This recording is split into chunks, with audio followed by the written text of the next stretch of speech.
All right. We are going to take a look at 8.5, which is the last section in Chapter 8, with the use of recursive rules and sequences and functions. Vocab. A recursive formula always uses a preceding term or terms to define the next term of the sequence. The rule has to include at least the starting term of the sequence. So there's going to be two parts to this, and we'll get into more of that down here.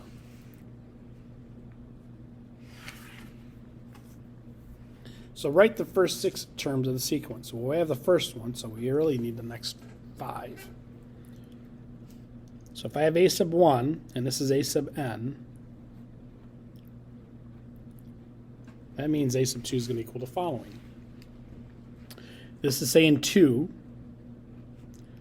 times, now put a 2 into that n, 2 minus 1 is 1, so I got to use this term, negative 2 plus 3 equals negative 1.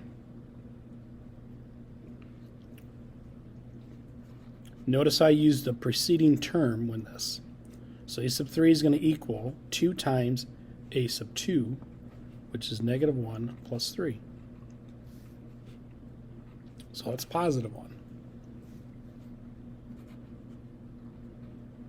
A sub 4 equals 2 times the previous term, which is 1.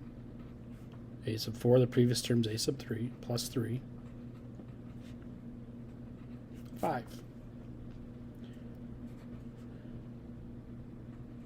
A sub 5 equals 2 times a sub 4, which is 5, plus 3, which is 13. Lastly, we have a sub 6 equals 2 times 13 plus 3 equals 29. So terms in my sequence are negative 2, negative 1, 1, 5, 13, and 29. On my next example, notice we have a sub 1 and a sub 2, so we need to figure out the next 4, because we know that these are the first 2. A sub 3 equals, now if I put a 3 into here, 3 minus 1 is 2, so therefore that first term has to be a sub 2. So 5 minus 2 times a sub 1, which is 2, so that equals 1. A sub 4. Put 4 into this n. 4 minus 1 is 3, so the third term, which is 1, minus 2 times the second term, which is 5. That equals negative 9. A sub 5. Put a 5 in right here. 5 minus 1 is 4, so a sub 4 is negative 9, minus 2 times a sub 3, which is 1. That's negative 11. Now a sub 6. Put 6 in here is 5. A sub 5 is negative 11. Minus 2 times, now if I put 6 in here, that's 4. 6 minus 2 is 4. Negative 9, and this is going to equal 7. Well, you can go ahead and figure this one out. And if you do, what you end up with are 3, 8, 19, 42, 89, and 184.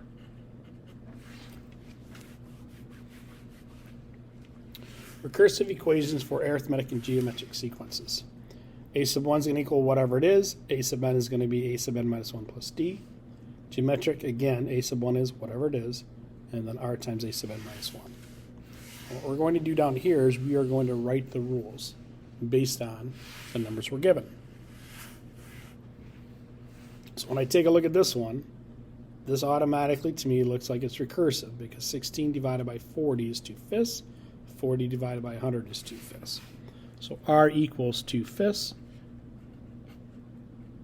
So that tells me it's geometric. So A sub 1 equals the first term. You got to make sure you write that in. A sub n equals 2/5 times a sub n minus 1. It's not so bad, is it? Once you figure out what r is, just plug it in. This one you subtract. 48 minus 28 is 20. 28 minus 8 is 20. So this is arithmetic. Well, my difference is 20. A sub 1 is 8. A sub n equals a sub n minus 1 plus 20.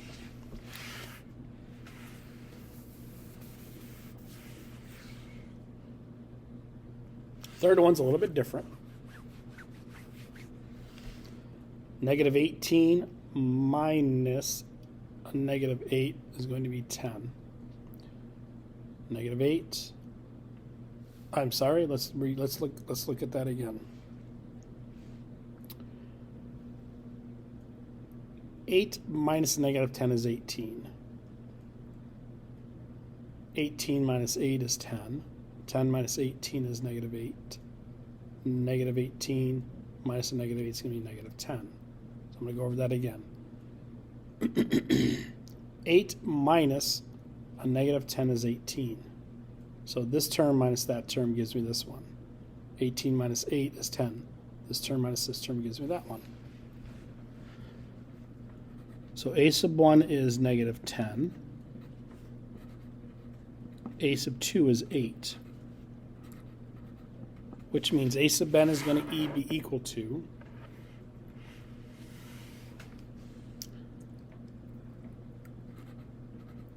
a sub n minus 1 minus a sub n minus 2. Because if I put 3 into here, that's the second term. If I put 3 into here, that's the first term.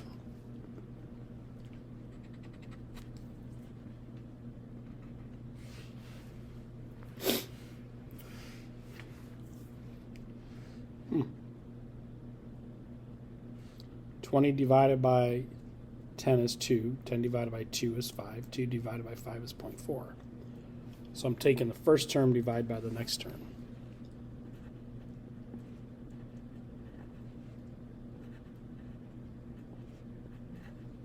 A sub 1 is 20. A sub 2 is 10. A sub n equals a sub n minus 2 divided by a sub n minus 1. So let's check it out. Let's say n is 3. Put a 3 in here, and that gives you a sub 1. Put a 3 in here, that gives you a sub 2. 20 divided by 10 is 2.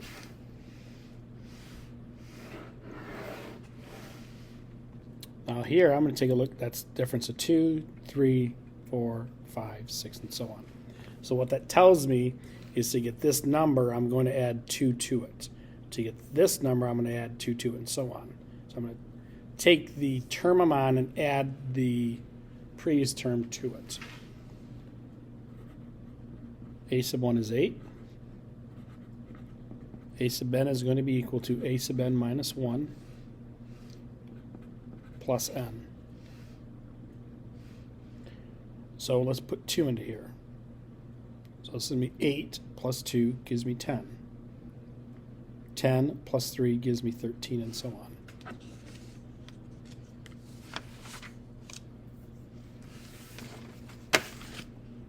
Now we're going to take a look at the back.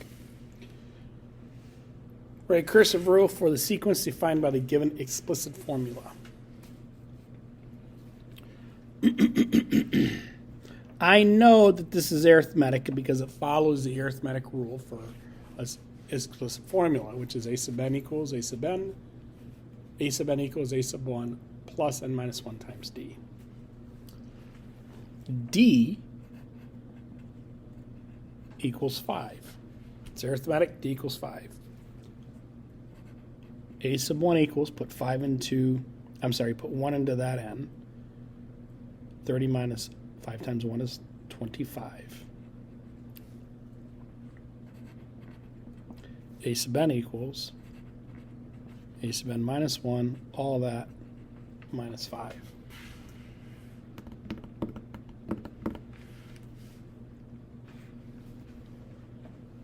This is geometric because I have a 2 right here. That's R. So R equals 2. Put 2 into that n. I'm sorry, we're putting 1 into that n. 2 to the 0 is 1, so my first term is 7. A sub n equals 2 times a sub n minus 1. This is explicit. This is geometric.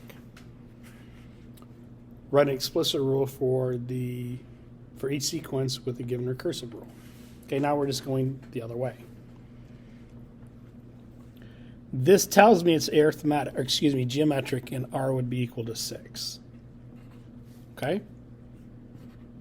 A sub n equals the first term, which is 5, times the ratio, which is 6 raised to the n minus 1 power.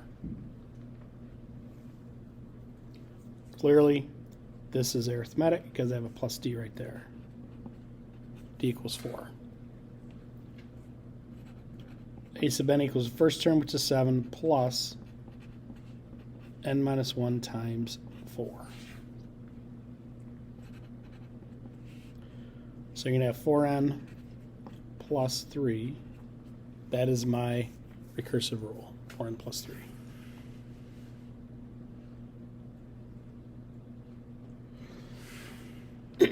Our favorite thing in summertime is dealing with mosquitoes, so let's take a look at an example with mosquitoes.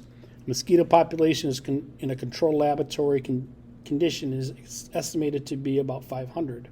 Each day, additional 100 mosquitoes are hatched. The population also declines by 65% every day from a pesticide and other natural causes. Write a recursive rule for a sub n of the mosquitoes that started the nth day. Well, what we do know is that a sub 1 equals 500.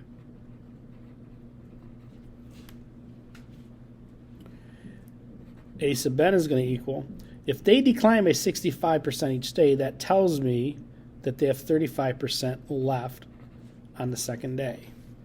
So I take 0.35 times a sub n minus 1, all of that plus 100.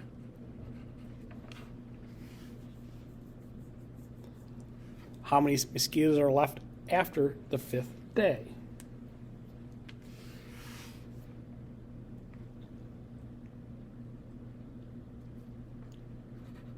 A sub 2 equals.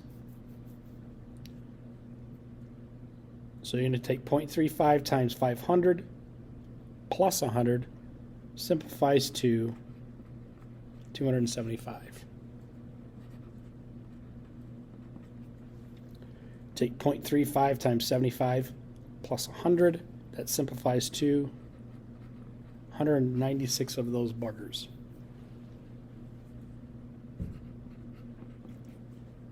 A sub 4 equals 0.35 times 196 plus 100.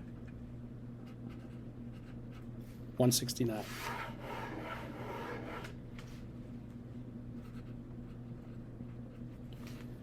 A sub 5 equals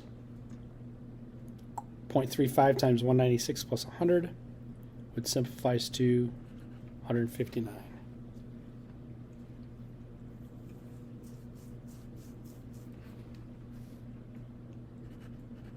A sub 6 equals 0.35 times 159 plus 100, which is 156. Now what's going to happen over time is that this is going to approach approximately 154 mosquitoes. If you keep going on, that's what you're going to end up with. Okay, last one. You borrowed $20,000 at 8% interest rate, compounded monthly for 4 years. The payment is $489. Write a recursive rule that would give the balance of the loan. Well, R is going to equal, we go back to our simple interest problems that we did in Chapter 6. 1 plus 0.08 divided by 12. It's compounded monthly. This equals 1.006 repeated.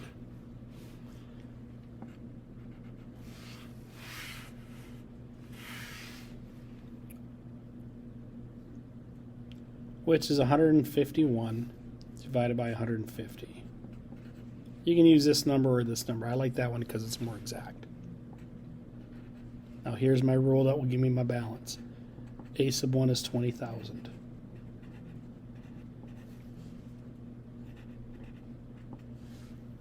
A sub n equals 151 over 150 times A sub 1 minus 489.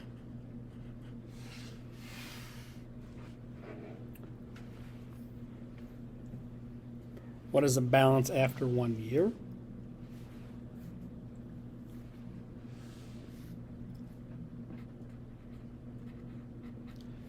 Well, 15,961.5. Find the amount of your last payment. 465.25. I'll show you on a calculator actually how to do that. But that gives you an idea. Let me know if you have any questions.